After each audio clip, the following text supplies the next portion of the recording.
Un cordial saludo, mis queridos hermanos y amigos. El Señor les bendiga grandemente. Gracias a Dios por la nueva oportunidad que nos da de estudiar la palabra de Él. Tengo en mis manos una cuerda, un hilo, una pita. ¿Para qué sirve este hilo? ¿Para qué sirve una cuerda? Para mil cosas, ¿cierto? Por ejemplo, sirve para medir una distancia, sirve para elevar una cometa y también sirve, entre muchos otros usos, para remendar cosas. Hoy vamos a ver la iglesia remendada.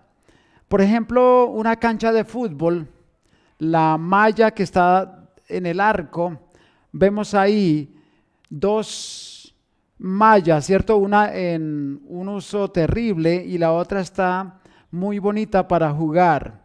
Entonces, una cuerda sirve para remendar una valla de una cancha de fútbol. También, cuando estábamos en la escuela, cuando uno llevaba los pantalones rotos, la maestra le decía: tienes que remendar esos pantalones, ¿cierto? ¿Y cómo se remendaba? Se colocaba un parche con un hilo, una aguja y un hilo.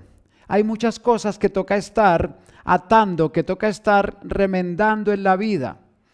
Hace unos días curamos una gotera que por muchos años estaba en nuestro edificio, dañando las instalaciones, dañando las paredes, uno de los baños, y la humedad es algo supremamente incómodo. Y por fin pusimos manos a la obra y la arreglamos, pusimos una placa de 22 metros cuadrados con concreto y yo creo que quedó muy bonita, quedó muy bien hecha, pero tocó hacer el trabajo de remendar, de arreglar, de reparar.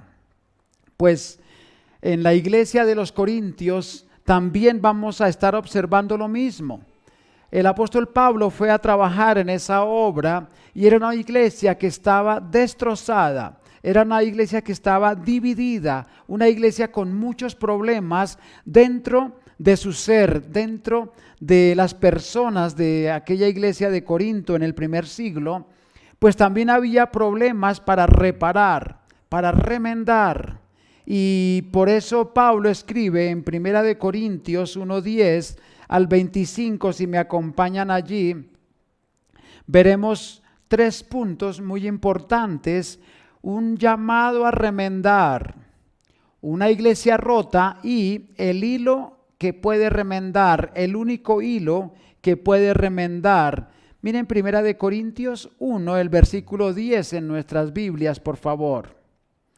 Os ruego, pues, hermanos, por el nombre de nuestro Señor Jesucristo, que habléis todos una misma cosa y que no haya entre vosotros divisiones, sino que estéis perfectamente unidos en una misma mente y en un mismo parecer. Vamos a darle gracias a Dios. Señor, te damos tantas gracias por tu preciosa palabra y la encomendamos en tus manos, oh Señor, para que tú seas nutriéndonos, alimentándonos y ayudándonos, oh Señor, a arreglar también nuestras vidas, a remendar lo que está roto, por favor. Por Cristo Jesús, por tu Espíritu Santo te lo pedimos. Amén. Bien, entonces versículo 10 una vez más dice: os ruego. Este ruego es del griego parakletos. Parakletos es estar al lado de. El apóstol Pablo está diciendo: yo quiero estar al lado de ustedes para ayudarles en estos problemas que estamos teniendo dentro de la iglesia de Corinto. En nombre de Cristo, el nombre que es sobre todo nombre. Hay una historia acerca de alguien que estuvo pronunciando en el nombre de Cristo muchas veces y hasta curar algo terrible que se hacía en la humanidad. Ese hombre se llamó Telémaco. Fue por allá en el año 396 después de Cristo y 406. Entre esos años sucedió que Telémaco era un monje de una estatura bajita que venía del norte de Asia y llegó de pronto a la capital de Roma, la capital del imperio, y allí en Roma estaba el gran conocido Coliseo Romano. Pues él ingresó a ese coliseo y había una lucha de gladiadores. Él estaba en la parte alta de ese coliseo y el coliseo estaba repleto de gente, estaba lleno. Y él, con sus ojos asombrados, con sus ojos como platos, miraba y no podía creer lo que veía. Los hombres matándose unos a otros en lucha y la gente aplaudiendo ese espectáculo sangriento. Entonces él comenzó a gritar desde la gradería más alta: en nombre de Cristo, paren esto. Pero nadie le ponía atención y fue bajando grada tras grada en el coliseo y decía lo mismo: en nombre de Cristo, paren esto. Pero la gente seguía aplaudiendo, gritando que muera y haciéndole barra a cada uno de los gladiadores. Y él seguía descendiendo por las escalinatas y decía la misma frase: en nombre de Cristo, paren esto. Pero nadie oía. Entonces llegó hasta saltar a la arena del mismísimo coliseo y se puso en medio de los dos gladiadores que estaban combatiendo y gritaba: en nombre de Cristo, paren esto. Y el emperador, fastidiado, le indicó a los gladiadores que lo maten, ¿cierto? Que le entierren la espada a este hombre fastidioso llamado Telémaco. Y uno de los gladiadores hundió su espada en el propio corazón de Telémaco. Y todo el coliseo quedó en absoluto silencio. Y en medio de su sangre, él pronunció las últimas palabras de sus labios. Y las últimas palabras fueron: en nombre de Cristo, paren esto. Y dice la historia que los gladiadores se miraron uno al otro y la gente quedó en silencio sin saber qué hacer. Y uno a uno empezaron a bajar de las escalinatas y a salir del coliseo. Y a esos pocos le siguieron otros y otros y otros y otros y otros, hasta que el coliseo quedó completamente vacío, solo con los dos gladiadores. Y ellos dejaron sus espadas en la arena también y salieron. Y dicen que la historia dice que desde ese día nunca hubo más luchas de gladiadores en el Coliseo romano, por un hombre cuyo clamor era: en nombre de Cristo, paren esto. Y el apóstol Pablo está diciendo acá: os ruego pues, hermanos, por el nombre de nuestro Señor Jesucristo, que habléis todos una misma cosa. Está diciendo el apóstol Pablo: en nombre de Cristo, que frenen las discordias, que frenen las contiendas, que pare la división. Porque la iglesia de Corinto estaba en muchísimos problemas, era una iglesia fraccionada, una iglesia dividida, una iglesia que parecía un circo. Y el apóstol Pablo entonces ingresa a trabajar en esa obra. Y la Biblia dice: por el nombre de nuestro Señor Jesucristo, que habléis todos una misma cosa, que estéis perfectamente unidos. Y esa palabra, perfectamente unidos, en el griego es katarizo. Es la misma que está en Mateo 4:21, cuando Jesús llama a Jacobo y a Juan, y dice la palabra de Dios que ellos estaban remendando las redes. Ellos estaban atando las redes rotas, estaban remendando sus instrumentos de trabajo, estaban remendando las redes. Y es la misma palabra acá: que estéis perfectamente unidos, que estéis remendados, que estéis unidos, que esta red esté en correcto estado. Es lo que nos habla la palabra de Dios. Entonces, en primer lugar, un llamado a la unidad, ¿cierto? Porque dice que estéis perfectamente unidos en una misma mente y un mismo parecer. Qué hermosa es una iglesia cuando está unida. Qué hermosa es una iglesia cuando hay una hermandad como la iglesia primitiva, donde dice el libro de los Hechos, el capítulo 2, que todos tenían una misma mente y que nadie consideraba suyo nada, sino que todas las cosas las repartían en común, y había gran crecimiento de la obra, gran hermandad, y partían el pan y las oraciones y la palabra de Dios. Gracias a Dios por esa iglesia primitiva, y es lo que Pablo está procurando, enseñando en esta iglesia de Corinto. En segundo lugar,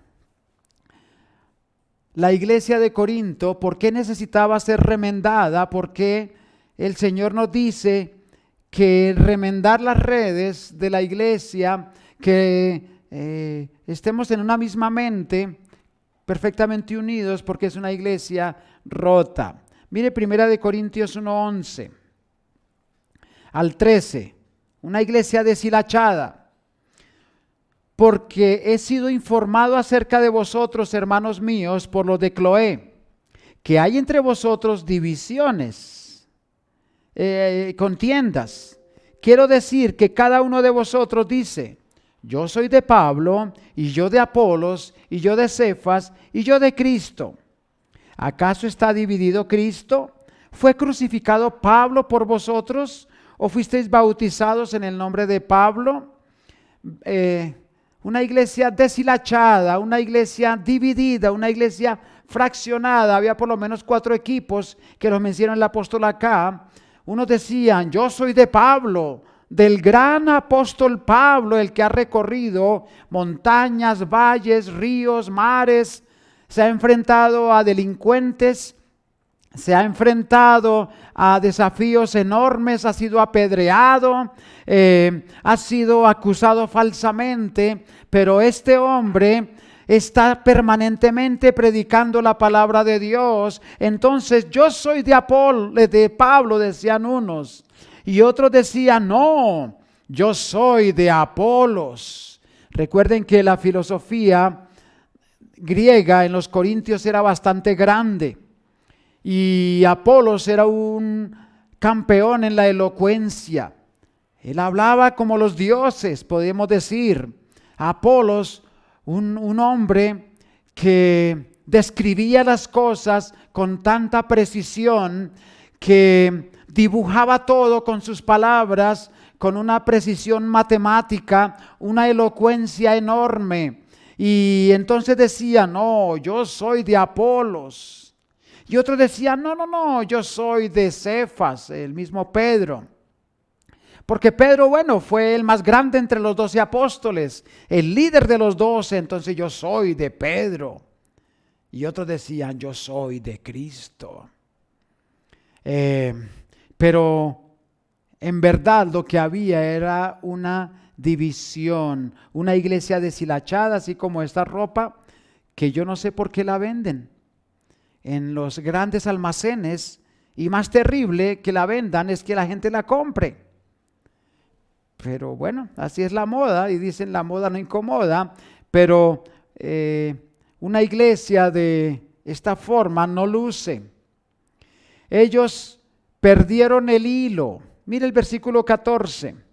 Doy gracias a Dios de que a ninguno de vosotros he bautizado, sino a Crispo y a Gayo, para que ninguno diga que fuisteis bautizados en mi nombre. También bauticé a la familia de Estéfanas.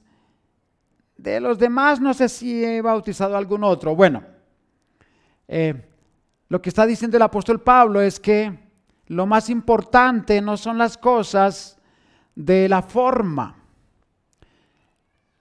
No es lo que se hace, sino cómo se hace.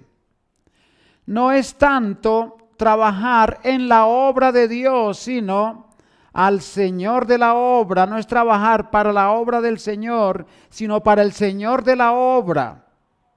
Y entonces el apóstol Pablo está anhelando que la gente, que los hermanos de la iglesia amada de Corinto se enfoquen en Cristo.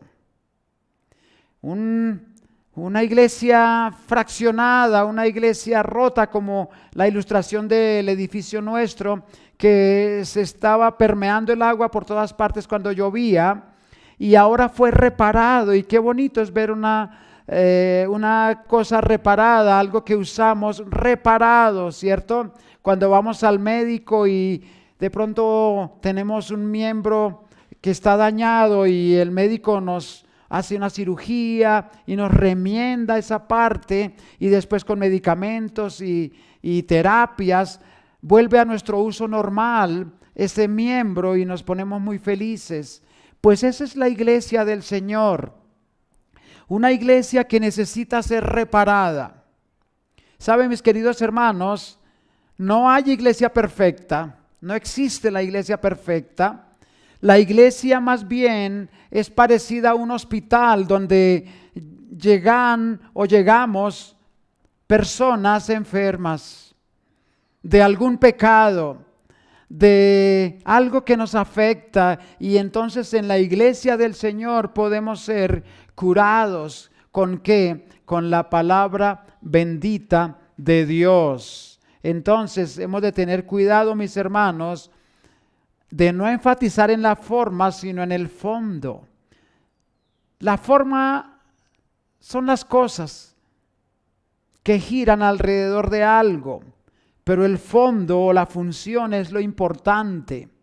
Y la función de la iglesia es predicar la palabra de Dios, predicar el evangelio de Dios, como es el tercer punto, es que es el único hilo que puede remendar la iglesia, el hilo de sangre de nuestro Señor Jesucristo derramada en esa cruz. Ese hilo de sangre, esa sangre a nuestro favor es la que nos puede curar, remendar nuestras heridas, la que puede ayudarnos para perdonar al hermano que nos ofendió y para volver a ser como antes, cuando éramos amigos. Y entonces el uno al otro pedirse perdón y seguir adelante, porque el tiempo está cerca en que el Señor vendrá y Él no quiere una iglesia fraccionada. Y lo que nos une es el amor de Cristo expresado desde la misma cruz. Mira el versículo 17. Pues no me envió Cristo a bautizar, sino a predicar el evangelio, no con sabiduría de palabras, para que no se haga vana la cruz de Cristo. El mensaje es el evangelio. ¿Y cuál es el evangelio? Sino Cristo crucificado y resucitado. Vamos al versículo 21. Pues ya que en la sabiduría de Dios el mundo no conoció a Dios, mediante la sabiduría agradó a Dios salvar a los creyentes por la locura de la predicación. Pablo está hablando en un contexto de personas que aman la filosofía, que aman la sabiduría humana, que aman los pensamientos de los grandes filósofos como Platón o Sócrates, Aristóteles y muchos otros. Y ellos amaban eso, pero a Dios no le agradó salvar al hombre con esa filosofía, sino a través de la predicación. Y Pablo la menciona aquí como la locura de la predicación. ¿Y por qué es locura? Mire, sigamos versículo 22. Porque los judíos piden señales y los griegos buscan sabiduría. Pero nosotros predicamos a Cristo crucificado. Para los judíos ciertamente tropezadero y para los gentiles locura. Para los judíos tropezadero, ¿por qué? 1:23, ¿cierto? Dice, para los judíos ciertamente es un tropezadero porque dice la palabra de Dios, por ejemplo en Gálatas 3:13, que Jesús se hizo por nosotros maldición, pues escrito está en el Antiguo Testamento, maldito todo aquel que es colgado de un madero. Entonces, para los judíos es tropezadero el evangelio. ¿Por qué? porque Jesucristo, al haber sido colgado en la cruz, según el Antiguo Testamento, según la ley de Dios, era maldito. Pero es que así fue la voluntad de Dios, que Él por nosotros lo hizo maldición. ¿Por qué? Porque Él se vistió de nuestro pecado, nunca pecó, ni se halló engaño en su boca. Pero el Señor Jesucristo se arropó, se vistió de todo nuestro pecado, de su pecado y de mi pecado, desde el primer hombre llamado Adán hasta el último hombre que nacerá, porque la Biblia dice que todo hombre es pecador. Hombres y mujeres somos pecadores, nacemos pecadores. Pero Jesús en su misericordia tomó nuestro pecado, se vistió de él y por eso fue a la espantosa cruz para pagar el precio que tú y yo no podíamos pagar.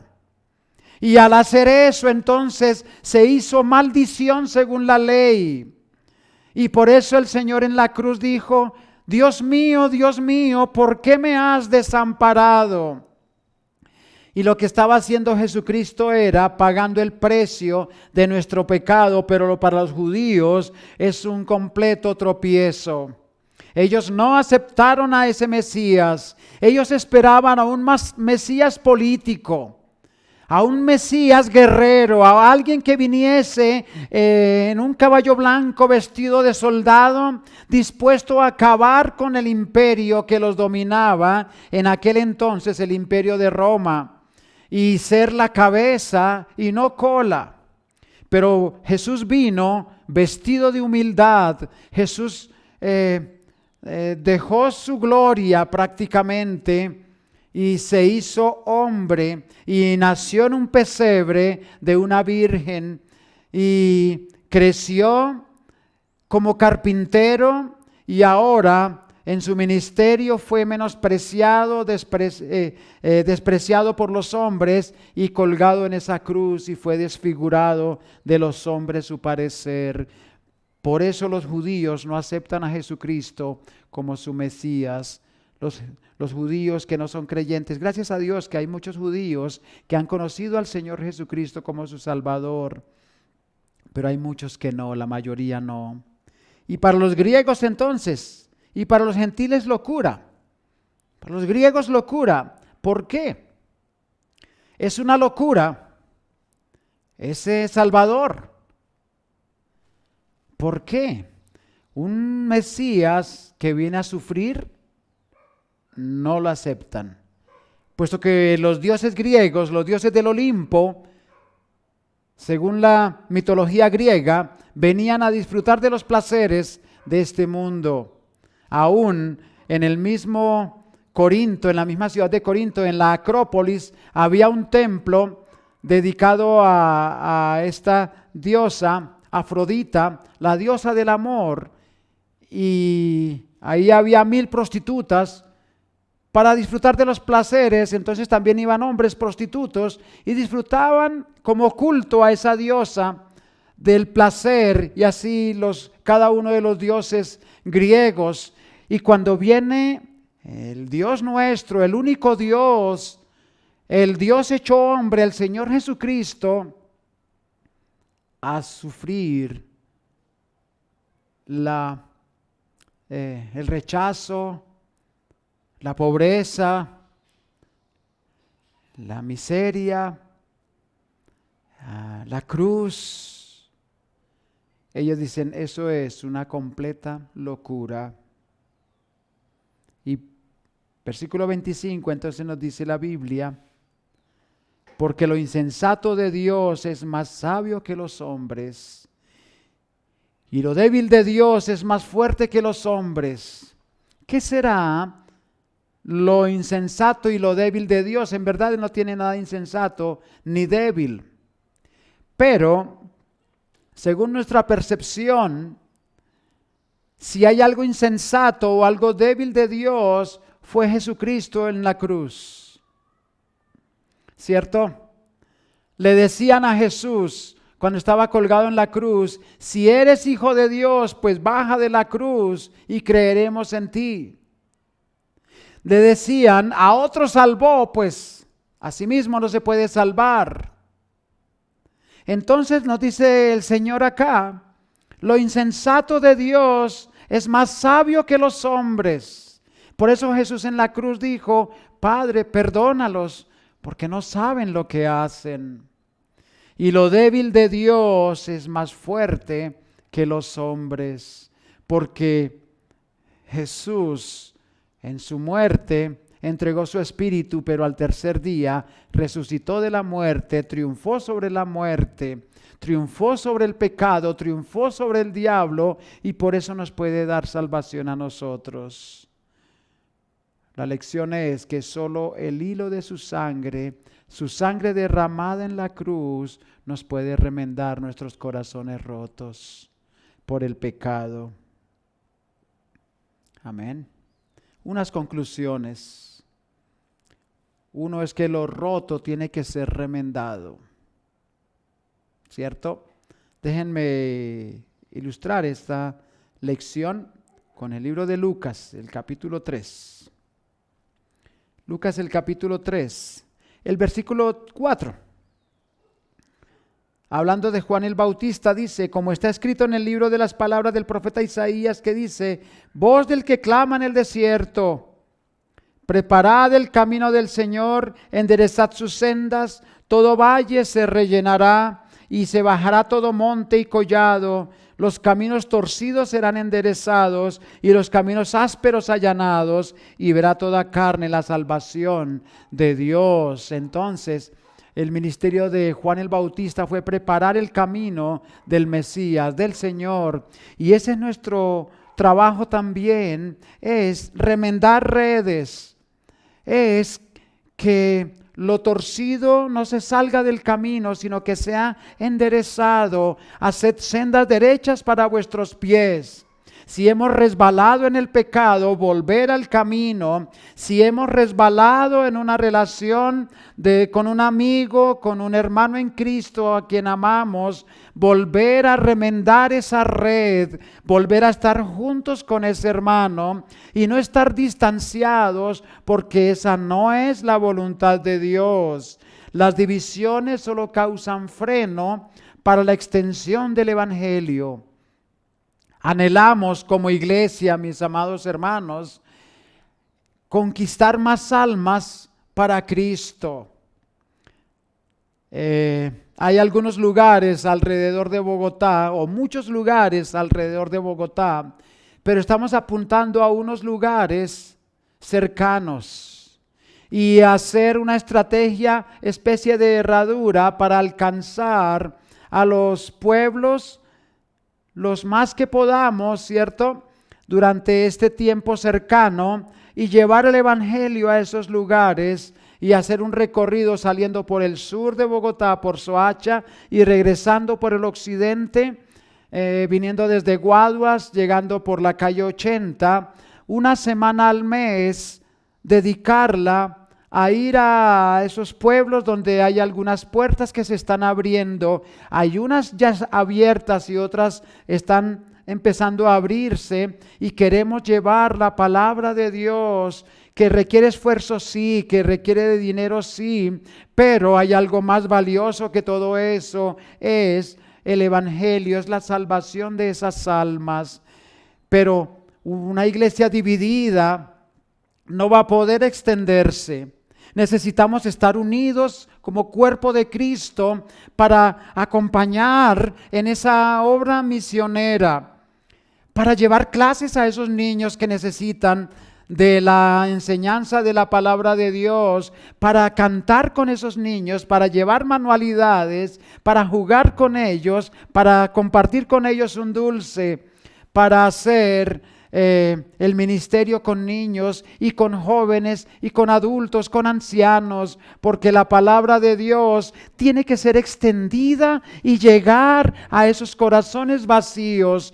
Pero necesitamos una iglesia fuerte, una iglesia que quiera conquistar al mundo para Cristo y no que quiera fraccionarse dentro de sí misma. Una iglesia dividida solo pone freno en el evangelio y nos desanima. Mi querido hermano, cuando tengamos un problema con alguna otra persona, solo mira a Cristo. Los hombres tenemos defectos, los hombres fallamos. No mires al hombre, mira a Dios, mira a Cristo, como dijo Pablo, y a este crucificado. Porque por su amor somos salvos. Porque Él nos ama y Él nos restaura y Él nos quiere tener sanos. Esta mañana fui al médico y me dio unas instrucciones y unos medicamentos para que mi cuerpo funcione mejor. Y el medicamento que tenemos para el alma es la palabra de Dios, es el Evangelio. Sí, mis hermanos, es el Señor crucificado y amándonos. Dios quiere una iglesia que le ame a Él y una iglesia que se ame entre sí misma, que ame a los hermanos con amor entrañable del Señor Jesucristo. Pero nos toca estar entonces en el Evangelio y comprender que Jesucristo fue crucificado a nuestro favor. Si estás sin Cristo, hoy es la oportunidad de acudir a Él para ser salvo y decirle: Señor, perdóname mis pecados, perdóname porque he fallado contra ti, sálvame por tu misericordia.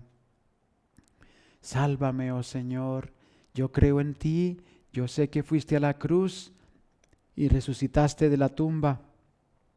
Te ruego, Señor, que con tu misericordia me salves. Me entrego a ti con todo mi corazón, oh Señor, en el nombre de Jesucristo. Amén. Y también para mi querido hermano, si ya conoce a Cristo, órele al Señor y dígale: Señor, perdóname. Estoy dañando tu iglesia. Perdóname, oh Señor, no estoy haciendo tu voluntad. He sido egoísta, he sido partidista y he desviado mi mirada de ti. Perdóname, Señor, y ayúdame a corregir mis caminos, a volver a tus caminos en Cristo Jesús. Amén.